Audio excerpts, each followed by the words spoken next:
Hi everyone, ఇదైతే శివరాత్రి ఉద్దేశం blog. Shivaratri పొద్దున్న నుంచి అయితే మధ్యాహ్నం వరకు తీసాను. ఇక్కడ వచ్చేసి అయితే పొద్దున్న అయితే తాగడం కోసం అయితే వేడి వాటర్ పెట్టేసుకున్నాను ఒకవైపు. ఇంకొక వైపు ఏమో రాగి జావ కోసం కూడా వాటర్ పెట్టేశాను. ఇక్కడైతే వాటర్ అయితే కాగిపోయాయి. తర్వాత అయితే వచ్చేసి అయితే ఛాయ్ అయితే పెట్టేస్తున్నాను. ఇక్కడ వేడి వాటర్ అయితే పెట్టేసుకున్న తర్వాత అయితే ఛాయ్ కూడా పెట్టేసుకుంటాను. అదేవిధంగా ఛాయ్ కూడా పెట్టేసే ఒకవైపు అయితే ఛాయ్ అయితే మరుగుతుంది. ఇంకొక వైపు అయితే రాగి జావ కోసం కూడా వాటర్ కూడా మంచిగా మరిగిపోయింది. అందులో కొంచెం అల్లం ముక్క, కొంచెం పచ్చిమిర్చి వేసి అయితే మంచిగా అయితే మరిగిస్తాను వాటర్ని, లైట్గా సాల్ట్ వేసి. తర్వాత అయితే ఇక్కడ కలిపి పెట్టుకున్న రాగి పిండి అయితే వేసేసి అయితే మంచిగా అయితే కలిపేసేదాన్ని. మరగడం కోసం అని చెప్పేసి అయితే పెట్టేసుకున్నాను. నైట్ నానబెట్టుకున్న బాదాంలు ఉంటే వాటిని కూడా మొత్తం అయితే ఒలిచి అయితే పక్కకైతే పెట్టేసుకుంటాను. తర్వాత అయితే క్యారెట్ బీట్రూట్ జ్యూస్ అయితే చేస్తాను వీక్లీ 2 times అన్నా. దానికోసం అయితే క్యారెట్ బీట్రూట్ అయితే మంచిగా అయితే ఒలిచి అయితే వాటిని అయితే జ్యూస్ అది కూడా చేసేసుకున్నాను. తర్వాత అయితే టిఫిన్ అయిపోయిన తర్వాత మిగిలిన సామాన్లన్నీ అయితే కడిగేసి అయితే పక్కకైతే పెట్టేస్తాను.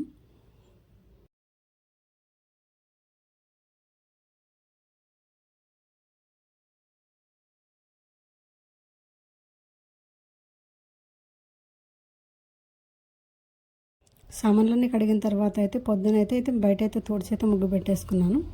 తర్వాత నేను ఫ్రెష్ అయిన తర్వాత అయితే దేవుడి దగ్గర దీపం కూడా పెట్టేసుకున్నాను. దేవుని దగ్గర దీపం పెట్టిన తర్వాత అయితే ఈరోజు మధ్యాహ్నం లంచ్లోకి అయితే పోలేలు చేయడం కోసం అని చెప్పేసి అయితే పప్పునైతే ఇక్కడైతే శనగపప్పునైతే కడిగైతే నానబెడుతున్నాను. దాంతోపాటు రైస్ను కూడా కడిగేసి అయితే నానబెడుతున్నాను.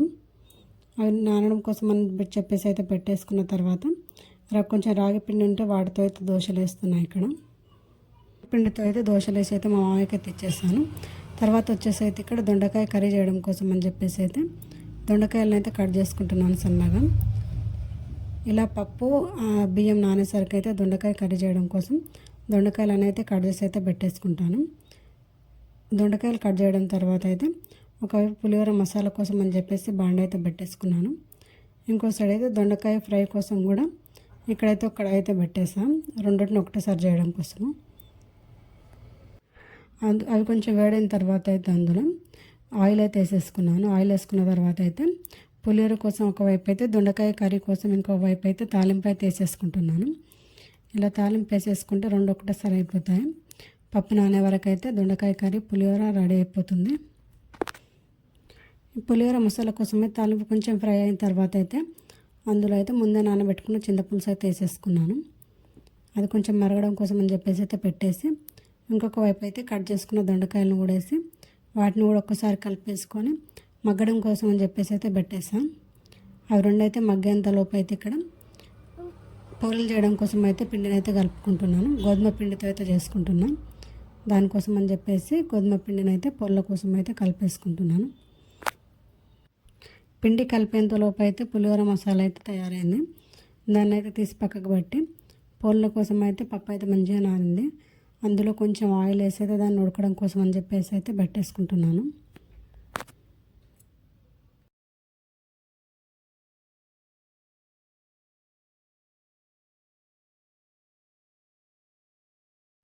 ఇంకొక వైపు అయితే దొండకాయలు కూడా ఒకసారి అయితే కలిపేస్తున్నాను. కొంచెం మగ్గినవి అయితే మంచిగా అయితే కలిపేసి అయితే వాటిని మగ్గడం కోసం అని చెప్పేసి అయితే ఇంకొక 5 నిమిషాలు అయితే పెట్టేసుకున్నాను. కొంచెం టైం పడుతుంది దొండకాయలు ఫ్రై కావడం కోసం అని చెప్పేసి. ఇక్కడ వచ్చేసి పప్పు అయితే 2 విజిల్లు వచ్చేసింది. పప్పు తీసి అయితే పక్కకు పెట్టేసుకున్న తర్వాత ముందే కడిగి పెట్టుకున్న రైస్ని అయితే పొయ్యి మీద అయితే పెట్టేసుకున్నాను. ఈరోజు కుండలో అయితే వండుతున్నాను రైస్. ఇలా రైస్ పెట్టేసా అది కొంచెం అయితే ఉడకడం స్టార్ట్ అయింది. దాన్ని ఒక్కసారి కలిపేసి అయితే పక్కకు పెట్టేసుకున్నాను. ఉడికించుకున్న పప్పులో నుంచి అయితే వాటర్ని అయితే సపరేట్ చేస్తాం. దాంతో అయితే మేము పూరీలో చారు చేస్తాము. అందుకని చెప్పేసి అయితే వాటర్ అయితే సపరేట్ చేసేసుకుని పక్కకు పెట్టేసుకున్నాను. పూల చారు కోసం కూడా తాలింపు వేసేసుకున్నాను. ఆ లోపు అయితే అన్నం కూడా మంచిగా అయితే రెడీ అయిపోయింది. మట్టి పాత్రలో అన్నం అంటుకోకుండా చాలా బాగా వస్తుంది, చాలా టేస్టీగా ఉంటుంది. ఈ లోపు అయితే పొల్ల చారు కూడా చేసేసుకున్నాను. తర్వాత వచ్చేసి ఇక్కడ పులిహోర కూడా కలిపి అయితే పక్కకైతే పెట్టేసుకున్నాను. ఈ చారు మసాలాలోకి అయితే ముందే సపరేట్ చేసి పెట్టుకున్న పప్పును అయితే పూర్ణం కోసం అని చెప్పేసి అయితే మిక్సీలో అయితే వేసుకుంటున్నాను. దాన్ని మిక్సీలో వేసి అయితే కొంచెం అయితే మిక్సీ పట్టేసుకుంటుందాన్ని. మిక్సీ పట్టేసుకొని పూర్ణం అయితే రెడీ చేసుకోవాలి ఇప్పుడు.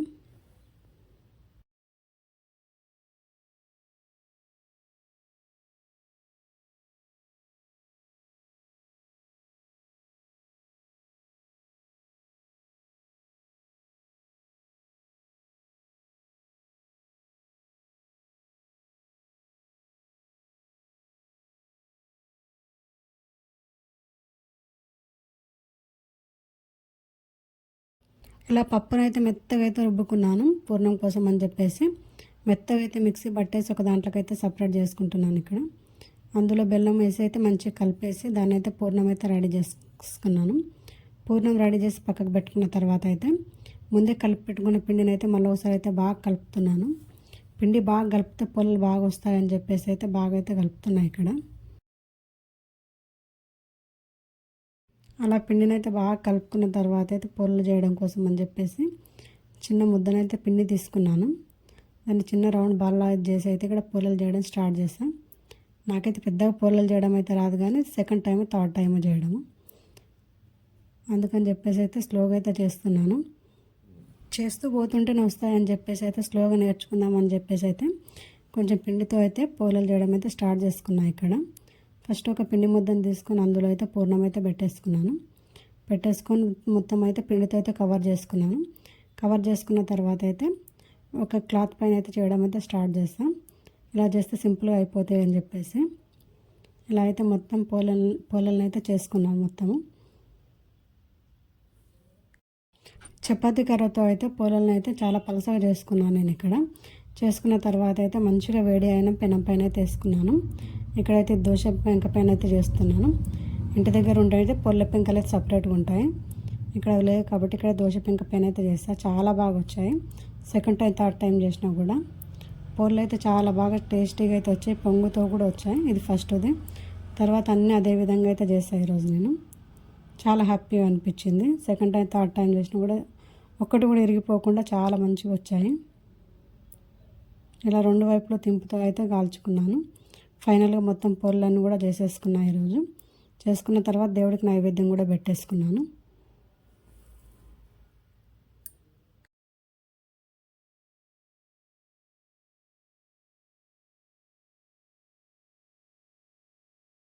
పొల్లు అయితే చాలా బాగా వచ్చాయి. మంచిగా పొంగుతూ అయితే వచ్చాయి. గోధుమ పిండితో చేస్తే చాలా టేస్టీగా కూడా ఉన్నాయి. ఈ విధంగా అయితే ఈరోజు లంచ్లోకి అయితే దొండకాయ ఫ్రై అయితే చేసుకున్నాను. దొండకాయ ఫ్రైతో పాటు పొల్ల చారు, మేమైతే పొల్ల చారు చేస్తాం పొల్లలు చేస్తే. దాంతోపాటు అయితే వైట్ రైస్, అదే రైస్లో నుంచి అయితే పులిహోర కూడా కలిపేసుకున్నాం. దాంతోపాటు పొల్లలు చాలా మెత్తగా కూడా ఉన్నాయి. ఇవి చాలా టేస్టీగా వచ్చాయి.